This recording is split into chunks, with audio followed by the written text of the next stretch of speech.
لله ما في السماوات وما في الأرض وإن تبدوا ما في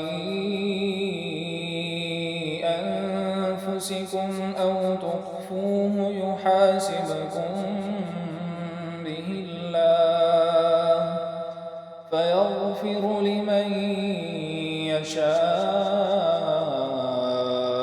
ويعذب من يشاء والله على كل شيء قدير.